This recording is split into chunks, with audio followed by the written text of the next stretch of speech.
Hello, thank you for joining me here at Why the Book Wins. My name is Laura, and today is my December reading wrap-up. And then at the end of this, I will be naming the best book of 2022 because if you have been watching my wrap-ups, you know that I talk about the books in order from the one I liked the least to the one I liked the most. And then at the end of each wrap-up, I've named which book is so far the best book of the year. And now that we are here in December, it is time to name which one holds the title of best book of 2022. And honestly, I don't even know which one I'm going to pick right now, so we'll just see. Hopefully I come to a decision when we get to that point. But to talk about the 6 books I read this month, by the way, I read 97 books in total this year, which is definitely a record for me, so that was pretty cool. But number 6 this month was The Switch.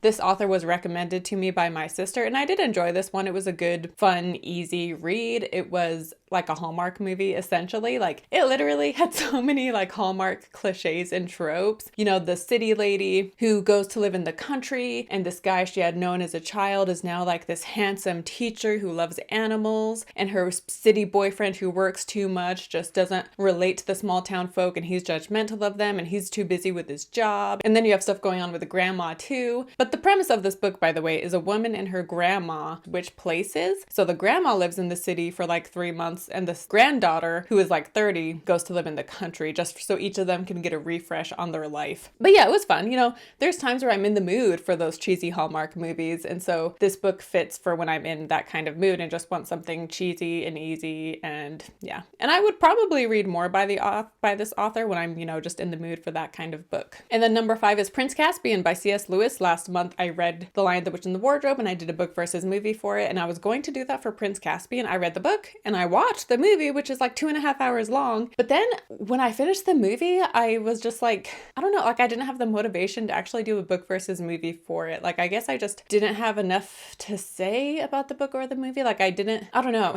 They were both just kind of like, okay. Even the book, I remembered that one as being my least favorite Narnia book, and now rereading it, I can confirm that. I just have never found it to be very interesting. I do still plan on reading Voyage of the Dawn Treader and all of the Narnia books, but I do plan on doing a book versus movie for Voyage of the Dawn Treader still. I'll just skip past Prince Caspian, I guess. But that's not to say I disliked this book. It's just my least favorite Narnia book, and at the end of the day, I just didn't have a whole lot to say about the book. And then we have Dreamcatcher by Stephen King. So I went into this one very curious of what I would think about it because a lot of people do not like this book. And so I just went into it not knowing what really to expect based on those reviews. And honestly, I enjoyed it pretty well, which by the way, a lot of these books I rated around 3 stars. So they were all kind of middle of the road for me up until the last book, which was 5 stars. But yeah, Dreamcatcher, I enjoyed. And if you're a fan of Stephen King, definitely read this one. Don't skip it just because of the bad reviews. Like, it is definitely worth reading. And it is about these 4 guys who are childhood friends, and they take this yearly hunting trip in the cabin, and they have this 5th friend, this kid named Duddits, who has these special powers. But when they're in their late 30s, they go up to this cabin yet again, and then strange things happen with lights in the sky and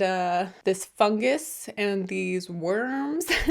And turns out their connection to this kid, Duddits, did I name him already? His name was Duddits. It all comes into play, right? And it all had a deeper meaning to it. And yeah, I really enjoyed this book for the most part. I had a lot of fun with it. It kept me interested and in great character development. And my book versus movie for this will come out the second week in January. Number 3 on the list is one that could and should have had a higher rating, but I ended up giving it 3 stars, and that is One Flew Over the Cuckoo's Nest by Ken Kesey, which it had a lot of promise, and it had so much to love in the book, but unfortunately all the good things were overshadowed by the sexism of the book. And it's not just like there are some characters who say sexist things or something. Like, the message of the book is very sexist. I mean, it kind of has multiple messages because you have, you know, the guy lifting the spirits of the downtrodden, but you also, like, the other message though is that like men should be superior and women should listen to men, and women shouldn't be in the workforce, and men are in charge, and, you know, yada, yada, yada. And so that like prevailing message just really distracted from anything good in the book. Yeah, my book versus movie for this comes out next Wednesday, January 4th, I believe. So you should definitely check it out because I have a lot to say about this book and the movie, which is very famous. But Ken Kesey is an incredible writer. I love Sometimes a Great Notion, and this one is well written. And like I said, there's a lot to like, but it's just too bad because it could have been so much better. And he just made some offensive choices in this book that kind of ruined it in a way. So yeah, honestly, I'm placing it kind of high considering that, but yeah. So number 2 on the list is The Joy Luck Club by Amy Tan. I read this one because it won a poll I posted, so definitely subscribe to my YouTube channel so that you can take part in future polls. I will be having a poll happen in January, maybe again even in February, maybe, but for sure January and for sure in March. So definitely subscribe and you can take part in my book versus movie content. Anyway, The Joy Luck Club is about 4 Chinese women and the relationship they have with their Chinese American daughters. And this one, I have a book versus movie for if you want to hear me talk more in depth. But I found the movie to be more emotional than the book. Like the book was still very poignant and emotional, but yeah, I feel like the movie really captured that and amplified it. But I really liked this book. I thought it was well written. I thought it was very powerful and a great message.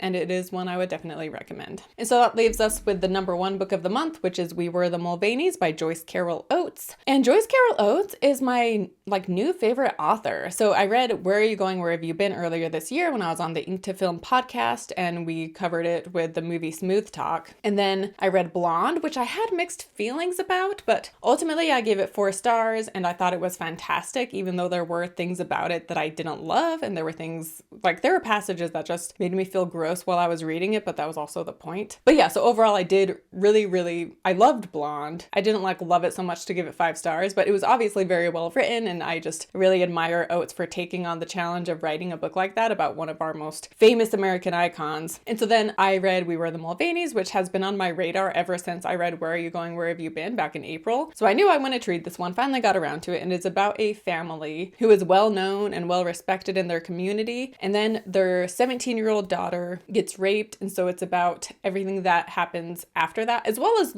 we hear stories about before that as well, but then it's just what happens to this family due to that event. And it was amazingly written, so vivid, and I was just so engrossed the whole time. I just absolutely loved getting to know this family. I loved all the details, all of the different stories about them, and yeah, I just right from the start, I was just in it with this book, and I was so invested. And the plot, I could see people maybe complaining that the plot moves slow, which I didn't read anyone actually say that, but I could potentially see someone saying that. But because it is very character driven, and obviously it's plot driven as well to an extent, because we are seeing how this event affected this whole family for years and years and years. And so I also love the message that she is sending with this book, which is that this is not something to be taken lightly, and it is not something to be joked about, and it is something to take seriously and to not let these things slide. When men, sexually assault women, it is something that we shouldn't just let slide with Boys Will Be Boys or whatever. But yeah, so this was my favorite book of the month by far. It was fantastic. I would highly recommend it. I talked about it in my best books of 2022 video, which you should definitely check out. By the way, in that video, I forgot to mention Kindred, The Haunting of Hill House, and Rebecca. I don't know how I could have forgotten those 3 books because they were amazing 5-star reads, and yet I forgot to talk about them in my best books of 2022. I mean, I already talked about so many in that video, so I guess it's understandable that a few went under the radar, but those 3 books I should have talked about because they were all amazing. And so now we are down to deciding the best book of 2022, and if I am following the rules that I put in place back in January, it means that the best book of 2022 will either be We Were the Mulvaneys or The Grapes of Wrath, and it has to be one of those 2 according to my rules. Of course, if we're not playing according to my rules, then sometimes A Great Notion and The Power of the Dog would also be in the mix. But to simplify things, I will keep it with The Mulvaneys and Grapes of Wrath. But honestly, even between those 2, I've been mulling this over, and I cannot decide which, even just between those 2, which I like better. We Were the Mulvaneys. Okay, so I'm just going to talk about all 4. So We Were the Mulvaneys and The Power of the Dog, I think, were the 2 that were most engrossing, and I was just so wrapped in the story. But then Grapes of Wrath, I just love the overall plot and the message and the historical aspect of it. And again, it was beautifully written. All of these books are just so well written. I mean, and Steinbeck, Joyce Carol Oates, Ken Kesey, these are people that are read and studied in schools and colleges, right? And it's for a reason, because they're amazing writers. Thomas Savage, though, that book does not get the credit it deserves, because that one is so well written, amazing characters, and the ending is incredible, and it is very atmospheric, and it definitely has a plot that keeps the book moving forward. Sometimes A Great Notion, though, I do love that plot as well. And then I will say sometimes a great notion has the least female characters, which, you know, that's important to me, is having not only female, like good, well-written, fleshed out female characters, but also if there's more than one, whereas sometimes a great notion is literally just like one female and a bunch of men, whereas Power of the Dog, The Grapes of Wrath, and We Are the Mulvaneys have like more female characters going on. And I love the way John Steinbeck writes women characters, you know, specifically in Grapes of Wrath. The females in that book are just so incredible and they have great arcs, and I just really loved how he portrayed those women. Like, they were just so strong and just great people and great characters. But then we have the mom in The Power of the Dog, who's also a great character, but she definitely isn't the focus though. Not that a woman has to be the focus for me to like a book, but whereas We Are the Mulvaneys, obviously we have the mom and the daughter, who are both, you know, very well-rounded characters that we spend a lot of time with. But then I also love, like I said, We Were the Mulvaneys and Grapes of Wrath are two books that like had a message that they wanted to send with this book, a very specific message. And I like that and I admire that, and I think both of them executed that message perfectly. Whereas sometimes a great notion and The Power of the Dog, I mean, they're telling a message too, but it's not quite in such a direct way, I guess. You know, I think the book that I will be most interested in rereading is Sometimes a Great Notion, but I also want to reread The Power of the Dog. But oh man, this is so hard, it's ridiculous. So I kept going for another 6 minutes, talking it out, trying to figure out which one to pick. And I'm gonna go ahead and just cut all of that out and skip ahead to when I finally made my decision. Okay, I'm just gonna say Sometimes a Great Notion. I'm breaking my rules because Sometimes a Great Notion was knocked off Best Book by Bullet Train, but then Grapes of Wrath knocked down Bullet Train. But I'm just gonna bring Sometimes a Great Notion back, and I think I will say that that is officially my favorite book of the year, but I'm saying that having a really difficult time deciding between these 4 books. So take it with a grain of salt, take it as you will. But that is my choice for the best book of 2022. Ken Kesey, Sometimes a Great Notion. Definitely check it out, definitely read it. Watch the movie too, I really enjoyed that. So well written, amazing characters, great plot, great ending. I just loved this book, and it's definitely one I want to reread. So that's it. I've decided. That was very difficult. But anyway, thank you for watching. Don't forget to like and subscribe. Comment down below if you have read any of these books. And yeah, I will see you next time. Bye.